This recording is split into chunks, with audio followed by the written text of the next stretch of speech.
Anak laki-laki itu tidak hanya memilih pedang dewa saat menangkap kesempatan, namun juga menerima berkah dari dewa bayangan terkuat dan raja naga terkuat secara bersamaan. Kakak perempuannya yang merupakan dewa pembunuh, demi menjadikannya pedang suci tanpa batas. Tidak ragu mengorbankan apapun untuk memberinya hati burung Phoenix abadi, dan dia seharusnya menjadi pedang sihir terkuat dalam sejarah. Namun dia mendapat kecemburuan dari orang lain, ditanamkan kutukan dan dilarang menggunakan bakatnya, dianggap sebagai orang yang telah gagal. Dan orang yang gagal di keluarga Lunkade hanya memiliki satu nasib, yaitu diusir dari rumah oleh keluarga. Keluarga Lunkade adalah keluarga pedang yang menguasai separuh dunia. Anggota keluarganya berdiri di puncak dunia dengan kekuatan militer yang absolut. Orang yang tidak memiliki bakat dalam seni pedang, tidak bisa bertahan hidup dalam keluarga Lunkade yang menganut hukum rimba. Namun dalam suatu kesempatan tak terduga, Jin secara tidak sengaja membangkitkan bakat sihir yang dianggap terlarang oleh keluarganya. Dalam sebuah eksperimen sihir, kekuatan sihirnya tiba-tiba meledak. Kekuatan sihir hitam yang sangat besar langsung menelannya, membuatnya terperangkap dalam kekosongan yang tak terbatas. Saat Jin panik dan kebingungan, sebuah sosok besar muncul di belakangnya. Saat dia menenangkan dirinya dan melihat sebuah makhluk yang dipenuhi aura menakutkan sedang menatapnya, dia melihat makhluk itu mengulurkan tangan besar dan perlahan mengangkat Jin. Aku adalah Dewa Bayangan Soldere, penguasa semua bayangan di dunia ini. Aku ingin membuat perjanjian denganmu. Kau akan bisa menggunakan kekuatan bayangan dan kebal terhadap semua kutukan. Begitu Soldere selesai berbicara, dia menemukan bahwa di dalam tubuh Jin terdapat sebuah kutukan yang disebut sebagai jalan kesalahan pedang. Itulah yang melarang bakat seni pedangnya. Namun, mungkin karena inilah aku tertarik padamu. Lihatlah. Soldere menyentuh jari dengan cepat. Kutukan yang ada pada Jin hancur seketika. Mulai sekarang, semua kutukan akan tak berdaya terhadapmu, dan kau akan menjadi seorang pedang sihir yang tiada tandingannya. Aku sangat menantikanmu. Setelah itu, Soldere berubah menjadi kabut hitam dan perlahan menghilang. Jin kembali ke dalam kamarnya untuk memverifikasi bahwa apa yang baru saja terjadi bukanlah ilusi. Dia segera mengambil pedangnya dan berlari keluar dari kamar. Dia menarik pedang dan memotong ke depan. Ketika pedang itu menyentuh udara, cahaya pedang bersinar dan menghasilkan suara gemericik. Pedang di tangannya seakan menyatu dengan tubuhnya. Setiap gerakan pedang membawa dirinya ke dalam dimensi baru. Kemudian dia menutupi pedangnya dengan sihir. Pedang itu langsung meledak dengan kekuatan yang menakutkan. Kilatan petir mengalir. Ruang berguncang. Keluarga Lunkade yang dulu dianggap sebagai sampah nomor 1, tidak akan ada lagi. Sekarang adalah saatnya untuk membalas dendamnya. Namun pada saat itu juga, gunung-gunung di sekitarnya tidak bisa menahan gelombang energi pedang. Dengan suara ledakan keras, tanah pun runtuh, menimbus Jin di bawah batu-batu besar. Baru saja membangkitkan bakatnya, belum sempat menggunakannya, dia malah mati akibat serangan dirinya sendiri. Tidak ada yang lebih konyol dari ini. Dengan hati yang penuh ketidakpuasan, Jin tanpa daya menutup matanya. Namun saat dia membuka matanya lagi, semua yang ada di depannya sangatlah familiar. Ternyata dia terlahir kembali pada saat upacara pemilihan keluarga. Melihat pedang kepala keluarga yang menentukan takdir, Jin perlahan merangkak maju. Di kehidupan sebelumnya, dia menyentuh pedang itu hanya karena kebetulan. Namun kali ini adalah pilihannya sendiri. Di bawah tatapan terkejut orang-orang di sekitarnya, Jin dengan tegas memilih pedang kepala keluarga. Mendengar itu, ayahnya memerintahkan untuk mengirimnya ke kota Topan untuk belajar. Sejak itu, Jin telah belajar di sana selama 6 tahun. Sesuai dengan aturan keluarga, anak-anak yang belum genap 10 tahun tidak diizinkan meninggalkan kota Topan. Suatu hari, seekor burung merpati mati tiba-tiba dilemparkan ke dalam kamarnya. Dan hanya 2 orang ini yang bisa melakukan hal seperti itu. Jin melihat kedua kakaknya muncul di kamarnya. Di kehidupan sebelumnya, kedua orang ini senang menganiaya Jin. Kemudian mereka menjadi pembunuh berantai yang terkenal kejam. Sekarang, untuk menyiksa Jin, mereka membunuh burung kecil yang tak bersalah. Mereka melihat Jin yang diam dan berpikir dia ketakutan. Maka mereka semakin bangga dan mulai tertawa mengejek. Kemudian, Haitona melayangkan pukulannya ke Jin. Namun, pukulan itu tiba-tiba dihentikan oleh Jin. Haitona tampak sangat tidak percaya. Jin menatap Haitona dengan tatapan penuh pembunuhan. Tangan Jin memancarkan kekuatan aneh yang menahan pukulan itu. Dengan satu pukulan balik, Jin menghantam Haitona hingga terjatuh. Kemudian, dalam sekejap, dia muncul di belakangnya. Lalu, dia mengumpulkan kekuatan bayangan di tangannya. Dengan satu pukulan balik, Jin melontarkan Haitona terbang keluar. Di kehidupan ini, aku tidak akan lagi memberi toleransi kepada kalian. Saat Jin akan menghilangkan kekuatan bayangannya, kesatria pelindung kota Topan, Karn, datang karena mendengar keributan. Melihat kekuatan hitam di tangan Jin dan kedua kakaknya yang pingsan, dia bertanya apa yang terjadi. Jin memalingkan wajahnya dan berkata dengan aura pembunuhan yang kuat. Keduanya saling menyalahkan satu sama lain karena jatuh.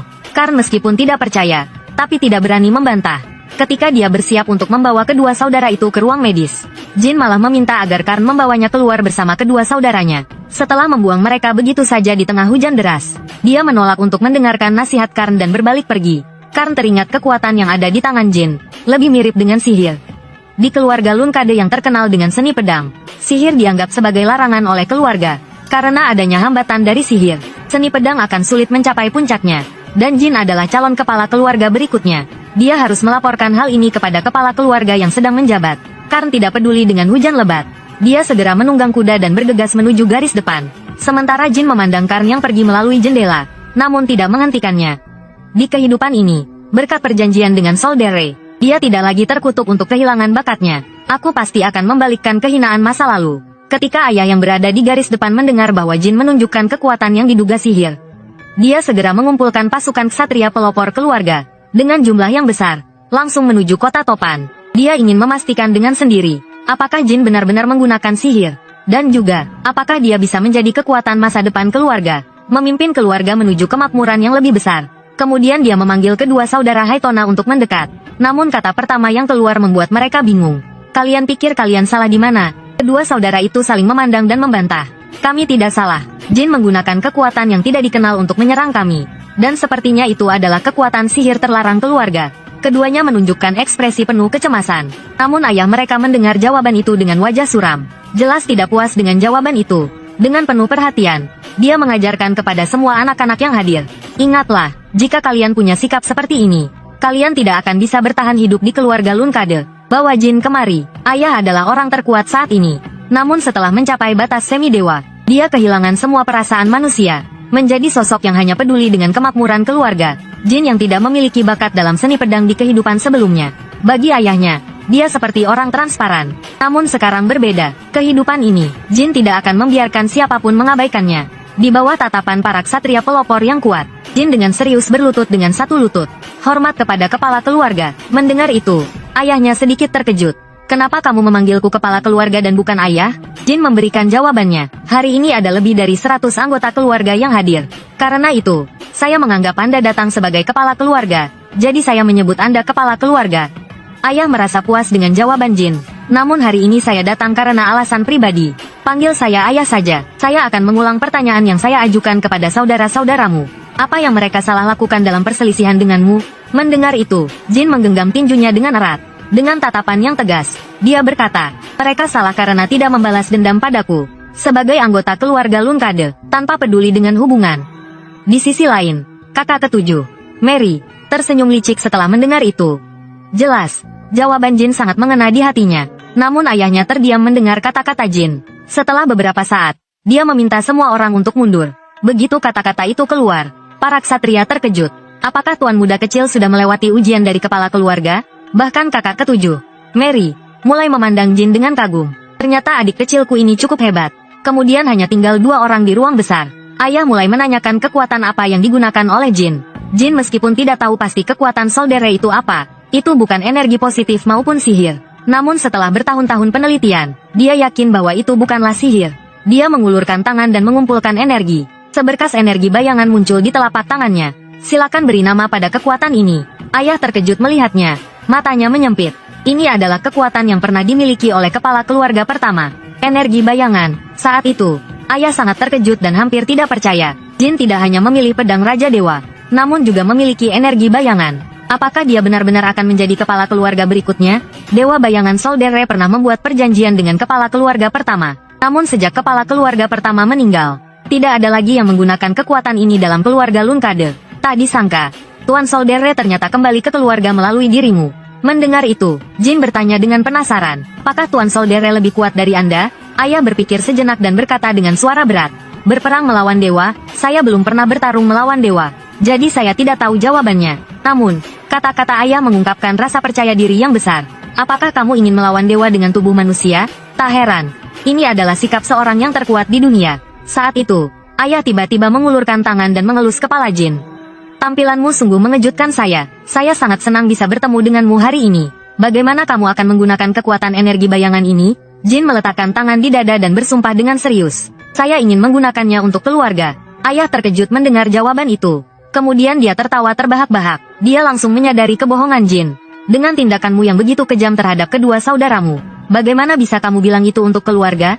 Beritahu saya apa pendapatmu yang sebenarnya. Melihat tidak bisa membohongi ayah, Jin berpikir sejenak dan perlahan berbicara. Saya ingin menggunakannya untuk kepentingan saya. Mendengar itu, ayah terdiam. Setelah beberapa saat, kata-kata yang keluar membuat Jin terkejut. Jawaban ini sangat saya hargai. Mari kita lihat saja nanti. Kemudian dia langsung meninggalkan ruangan. Begitu pintu kamar tertutup, Jin akhirnya bisa melepaskan ketegangannya yang sangat tinggi. Kekuatan ayah yang luar biasa tidak membuatnya semudah yang tampak. Namun saat ini, dia sangat senang telah berhasil melewati ujian. Kedepannya, dia tidak hanya bisa menggunakan energi bayangan dengan terang-terangan, tapi juga mendapatkan persetujuan dari ayahnya. Di kehidupan sebelumnya, dia hidup seperti orang yang tak terlihat. Namun sekarang, nama Jin Lunkade akan menggema di seluruh dunia. Kakak Mary memberi Jin sebuah hadiah sebelum pergi, dan mengingatkannya untuk memakannya sampai habis. Kemudian cepat-cepat menjadi lebih kuat. Jin merasa sangat terkejut saat membukanya. Ternyata itu adalah hati burung Phoenix abadi. Merasa kekuatan besar yang mengalir dari dalamnya, dia tidak bisa menahan keringat dingin. Kakak Mary benar-benar gila. Dia bahkan memberikan ini kepada seorang anak berusia 7 tahun. Ini adalah ramuan rahasia yang bisa membuat penyihir tingkat 6 gila. Ini tidak hanya meningkatkan ketahanan terhadap api dan mempercepat pertumbuhan, namun juga merupakan syarat penting untuk memanggil burung Phoenix abadi. Mary adalah ksatria pelopor bintang 6 dari keluarga, dikenal dengan julukan Mary si angin topan. Selain itu, dia memiliki julukan lain yang tidak banyak orang tahu, wanita gila dari benua selatan. Seseorang yang begitu terobsesi dengan pertempuran ternyata memberinya benda yang sangat berharga. Tampaknya dia hanya memiliki satu alasan, untuk membuat Jin cepat menjadi lebih kuat, agar segera bisa menjadi lawannya. Jin malam itu meminta pelayannya untuk membuat sup dari hati tersebut. Namun saat dia siap untuk menikmatinya, dua bayangan yang meneteskan air liur tiba-tiba muncul di belakangnya. Kedua orang itu dengan wajah tebal ingin ikut mencicipi. Jin setuju dengan mereka, asalkan mereka membantunya melakukan satu hal. Baru kemudian dia akan membagikan sup tersebut kepada mereka. Dan hal yang diminta oleh Jin ternyata adalah untuk menggali terowongan. Dan di ujung terowongan tersebut, ada ruang misterius yang menyimpan sosok yang tertidur, memancarkan aura kuat yang aneh dan menakutkan, seperti binatang buas kuno yang sedang bersembunyi. Setelah kedua saudara Haitona selesai menggali terowongan dan kembali ke kamar, dengan penuh harapan untuk sup yang dijanjikan Jin, namun Jin hanya memberikan 1 sendok untuk masing-masing mereka. Dengan ekspresi kecewa, kedua saudara itu hanya bisa menahan amarah mereka. Mereka hanya bisa menggertakkan gigi dan mengucapkan terima kasih. Kemudian, Jin pergi ke ujung terowongan. Di balik dinding itu adalah perpustakaan rahasia keluarga Lunkade. Dia mengangkat tangannya dan melepaskan kekuatan sihir. Energi sihir yang kuat segera terkumpul di tangannya. Dia mendorong dengan kuat ke depan. Energi sihir yang ganas langsung mengalir keluar. Dinding itu hancur dengan suara keras menjadi debu. Jin melihat pemandangan ini dengan penuh kegembiraan. Sebuah pintu besar yang dipenuhi dengan aura kuno muncul. Dia dengan hormat mengucapkan mantra di depan pintu itu. Anak dari keluarga Lunkade datang untuk memberi salam pada Ulakai. Dengan getaran, pintu itu perlahan terbuka. Di sini tersimpan rahasia keluarga yang dihancurkan oleh Lunkade selama ribuan tahun. Hanya ksatria pelopor keluarga Lunkade yang memiliki hak untuk memasuki tempat ini.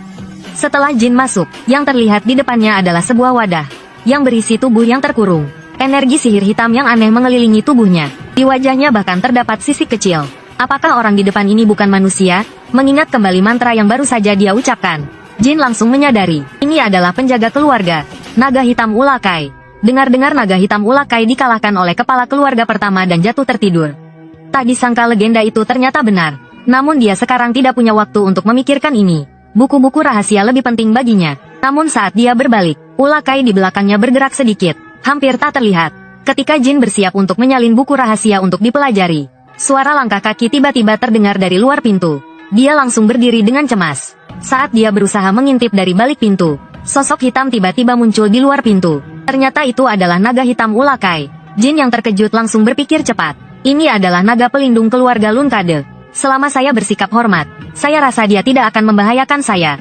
Anak dari keluarga Lunkade memberi salam kepada penjaga keluarga. Namun, naga hitam Ulakai mendengar itu dengan ekspresi suram. Dia langsung marah dan mengumpat dengan keras. Siapa yang membuat kalian menyebutku penjaga? Keluarga Lunkade sialan. Setelah melampiaskan kemarahan, Ulakai duduk kesal di tanah. Jarang sekali mencium bau yang menyenangkan. Akhirnya dia terbangun. Saat itu, dia tiba-tiba mengangkat kepalanya dan menatap Jin. Kemudian, dia mendekat dan mulai mengendus dengan liar pada Jin. Apakah pengikat perjanjian 1000 tahunmu adalah anak kecil seperti ini? Ulakai menunjukkan ekspresi yang putus asa. Menurut perjanjian, orang yang akan berjuang bersamaku ke depannya adalah kamu. Sekarang, izinkan saya memperkenalkan diri. Sekejap, kekuatan sihir yang menakutkan membumbung tinggi. Energi hitam menutupi lengannya dan berubah menjadi cakar tajam. Saya adalah wakil dan sahabat Soldere, dan juga keturunan terakhir dari bayangan dunia awal. Mulai hari ini, saya akan berjuang di sampingmu. Di bawah tatapan terkejut Jin, sebuah naga iblis yang sangat besar muncul dengan mengguncang. Sebutkan namamu, pihak yang terikat dengan Soldere. Jin tersenyum kecil, menahan kegembiraan dalam hatinya. Nama saya Jin Lunkade. Saya adalah anak bungsu dari keluarga Lunkade. Dan saat satu tangan manusia dan satu cakar naga bertemu, roda takdir mulai berputar. Namun saat itu, Jin masih belum bisa percaya. Naga hitam Ulakai adalah penguasa terkuat 1000 tahun yang lalu. Selama bertahun-tahun, ia mendominasi tanah ini. Namun dia kalah dalam pertarungan melawan kepala keluarga pertama Lunkade. Setelah menyerahkan wilayah ini, dia jatuh tertidur. Menurut kata Ulakai, dia dan kepala keluarga pertama bukanlah musuh, melainkan penjaga naganya, dan juga sahabatnya. Biasanya, pengikat dewa memiliki seekor naga penjaga di sisinya. Namun, selama bertahun-tahun, tidak ada yang tahu apa sebenarnya naga penjaga kepala keluarga pertama. Jika dikatakan bahwa Ulakai selalu tertidur, itu bisa dipahami. Dan sekarang dia menjadi naga penjaga Jin. Selama beberapa bulan berinteraksi ini, Jin berusaha sebisa mungkin untuk mengenal Ulakai lebih banyak. Namun sejauh ini, Jin hanya memastikan satu hal, yaitu bahwa dia sangat suka makan pai stroberi. Jin sangat penasaran, jika dibandingkan dengan kepala keluarga pertama yang paling kuat dalam sejarah. Apa levelnya sekarang? Naga hitam berpikir sejenak dan berkata dengan suara berat. Kamu memiliki bakat seperti dia, namun masih belum setara dengannya. Jin terkejut mendengar itu. Apakah saya tidak akan pernah bisa menjadi sekuat kepala keluarga pertama? Mendengar itu, Ulakai melihat kesedihan Jin. Dia dengan lembut mengelus kepala Jin dan berkata, kamu masih kecil. Jika kamu terus berlatih dengan tekun, kamu akan menjadi sekuat dia. Mungkin kamu bahkan bisa mengalahkannya, karena kekuatan Raja Bayangan itu tidak terbatas. Dan sebagai pengikatnya, kekuatanmu juga tidak terbatas. Jadi, semangatlah, saya akan mengajarkanmu kemampuan baru, pelepasan energi bayangan. Namun pertama-tama, kamu harus bisa menguasai pelepasan sihir dan perpindahan sihir. Proses ini akan memakan waktu sekitar 2 hingga 3 tahun. Sebelum itu, saya tidak bisa mengajarkan pelepasan energi bayangan. Namun detik berikutnya, sekelompok energi sihir tiba-tiba muncul di tangan Jin. Pemandangan ini membuat Ulakai terkejut dan gemetar. Namun, Jin segera menggunakan perpindahan sihir. Ulakai kini tampak tidak percaya. Ini hanya bisa dilakukan oleh mereka yang merupakan jenius sejati. Dia langsung menunjukkan kepada Jin cara pelepasan energi bayangan. Tiba-tiba, energi bayangan memenuhi seluruh ruang. Semua bayangan berada di bawah kendalinya. Ini membuat Jin sangat terkejut. Dia merasakan kekuatan menakutkan yang terkandung dalam bayangan-bayangan ini. Dalam 2,5 tahun berikutnya, Jin berlatih keras setiap hari. Tak lama kemudian, ulang tahunnya yang ke-9 tiba. Sementara itu, di hutan binatang buas, tumpukan tubuh binatang buas yang tergeletak dan pedang besar 18 meter yang dipenuhi darah. Semua itu menunjukkan kekuatan dan kekejaman wanita di depan ini. Namun, wajahnya sekarang penuh dengan kelembutan. Dia mengajukan sebuah pertanyaan kepada bawahannya. Apa menurutmu hadiah seperti apa yang disukai oleh anak berusia 9 tahun? Dia adalah ksatria bintang 9 dari keluarga Lunkade, dan juga yang terkuat di generasi muda. Namun, dia mundur dari perebutan tahta keluarga Lunkade yang kotor. Seperti julukannya singa betina, seperti singa betina yang unik dan mandiri. Oleh karena itu, kakak Luna tidak pernah memperhatikan saudara-saudara lainnya. Bahkan di kehidupan sebelumnya, mereka seperti orang asing. Namun yang tidak terduga bagi Jin adalah, kakak Luna ternyata datang jauh-jauh untuk merayakan ulang tahunnya. Ini membuatnya mulai meragukan tujuannya. Apakah dia tahu bahwa saya diam-diam masuk ke perpustakaan? Namun saat Luna melihat Jin, hal pertama yang dia lakukan adalah mengelus kepala Jin dengan penuh kasih sayang, yang membuat Jin merasa cemas dan bingung. Melihat ekspresi Jin yang aneh, dia segera bertanya apakah Jin sakit. Namun, dalam sekejap Luna menyadari sesuatu. Di keluarga Lunkade, saudara-saudara saling bersaing dan berkonflik. Apakah Jin mengira saya datang untuk menghalanginya? Dia menundukkan kepalanya dan meminta maaf kepada Jin. Maafkan saya tidak memikirkannya dengan baik. Meskipun kamu masih kecil, saya lupa bahwa kamu juga anggota keluarga Lunkade. Saat itu, Luna meminta orang lain untuk mundur. Dia ingin berbicara dengan Jin secara pribadi. Ternyata, kedatangannya kali ini adalah untuk mengingatkan Jin bahwa penampilan luar biasa Jin di depan ayahnya telah menarik perhatian semua saudara-saudaranya. Dengan kata lain, ketika dia meninggalkan kota Topan, mereka akan mulai menekan Jin. Dia tidak ingin Jin terjebak dalam persaingan kotor keluarga dan kehilangan kebahagiaan yang seharusnya menjadi miliknya. Mendengar itu, Jin sangat tersentuh. Ternyata kakak Luna datang hanya untuk mengingatkannya. Namun mengapa di kehidupan sebelumnya dia hanya mengabaikan saya? Apakah dia merasa saya tidak menjadi ancaman bagi orang lain? Namun, Jin menyatakan bahwa dia tidak berniat untuk mundur dari persaingan keluarga, karena dia sudah mengalami percobaan pembunuhan sekali. Jadi dia tidak bisa mundur lagi. Ketika Luna mendengar ini, aura pembunuhan meledak hampir menjadi nyata. Ada orang yang ingin membunuhmu di kota Topan? Dia langsung menarik Jin. Dengan cepat ingin tahu siapa orang itu. Namun Jin mengatakan bahwa dia tidak bisa memberitahunya. Karena dia sendiri juga tidak tahu. Namun hari ini dia juga mengetahui satu hal. Tidak semua saudara-saudaranya membencinya. Mendengar itu, kakak Luna memeluk Jin dengan lembut. Maafkan aku adikku, telah membuatmu terjebak dalam persaingan keluarga yang kotor ini. Kemudian, dia mengeluarkan sebuah liontin dari dalam bajunya sebagai hadiah ulang tahun untuk Jin. Dan memberitahunya bahwa jika dia berada dalam bahaya, dia harus memecahkan permata biru di liontin itu. Dimanapun dia berada, dia akan segera muncul di sisi Jin. Setelah mengucapkan selamat tinggal kepada Kak Luna, Jin kembali ke perpustakaan. Namun, saat Ulakai melihat liontin di leher Jin, dia langsung terkejut dan jatuh ke tanah. Ternyata liontin ini adalah milik Raja Binatang Buas, Orga. Sebuah artefak yang dulu membuat banyak orang rela mengorbankan nyawa untuk mendapatkannya. Tidak hanya dapat menahan serangan sihir di bawah tingkat 5 bintang, tapi juga dapat memperkuat kekuatan pemiliknya, dan memiliki kemampuan untuk memanggil. Ulakai bertanya dengan penasaran, apakah orang dengan aura yang sangat kuat tadi yang memberikannya padamu? Jin menjawab, dia pasti merasakan aura saya. Mendengar itu, Jin langsung terkejut. Dia khawatir kakak Luna akan memberitahukan keluarga yang lain. Ulakai berkata tanpa kata, dia bahkan memberikanmu hadiah yang sangat berharga ini. Bagaimana dia bisa mengkhianatimu dan memaksamu ke jalan buntu? Saudaramu sangat dapat dipercaya. Apapun pilihan yang diambil Jin di masa depan, dia akan mendukungmu tanpa syarat. Dalam latihan yang dilakukan setiap hari, Jin akhirnya menyadari saat untuk meninggalkan kota Topan. Dan selama berada di kota Topan, dia tidak hanya mendapatkan pengakuan dari ayahnya, hati burung Phoenix yang diberikan oleh kakak Mary, juga kasih sayang dari kakak Luna, dan juga perjanjian dengan Raja Naga Bayangan Ulakai. Ini adalah hal yang tidak pernah dia bayangkan di kehidupan sebelumnya. Sekarang dia harus mempersiapkan diri untuk meninggalkan kota Topan dan pergi ke keluarga utama. Jin memberitahu pelayan untuk menyiapkan buku-buku yang dia salin. Lalu dia pergi ke perpustakaan untuk mencari Ulakai dan mengingatkannya untuk meninggalkan tempat bersama. Saat Jin bingung bagaimana dia bisa mengikuti, Ulakai dengan percaya diri mengatakan, saya adalah naga hitam yang legendaris. Meskipun saya masih agak lemah, tapi hal kecil seperti ini tidak akan menyulitkan saya. Namun Jin terkejut mendengarnya. Kenapa baru sekarang kamu memberitahu saya bahwa kamu lemah? Ulakai melambaikan tangannya. Kamu benar-benar tidak mengira saya tertidur selama 1000 tahun tanpa masalah, kan? Tapi tenang saja, sebagai naga penjagamu, selama kamu menjadi lebih kuat, kekuatanku juga akan pulih. Jadi, kamu harus segera menjadi pedang sihir yang kuat seperti kepala keluarga pertama. Keluarga Lunkade pada awalnya adalah keluarga pedang sihir, dan kepala keluarga pertama adalah pedang sihir terkuat sepanjang sejarah. Namun sekarang hampir tidak ada yang tahu tentang hal itu. Sekarang, keluarga Lunkade malah menganggap sihir sebagai tabu. Sebenarnya, itu hanya karena perjanjian memalukan 1000 tahun yang lalu. Kemudian, Ulakai mengatakan bahwa dia juga akan meninggalkan ilusi di perpustakaan. Untuk tidak membongkar fakta bahwa dia pergi. Mendengar itu, Jin merasa lega. Dia mengeluarkan pai stroberi dan anggur yang sudah dipersiapkan untuk diberikan kepada Ulakai, mengingatkan agar dia tidak mabuk dan meninggalkan ilusi yang aneh. Ulakai sangat bersemangat hingga air liurnya menetes. Dia berjanji tidak akan ada masalah. Keesokan harinya, Jin, dengan penjagaan 2 ksatria keluarga, berangkat menuju halaman pedang keluarga utama. Dia mengira perjalanan yang damai. Namun, tiba-tiba kereta terguncang keras. Dengar suara penjaga yang berteriak ada serangan musuh, dan mengingatkan mereka untuk tidak keluar.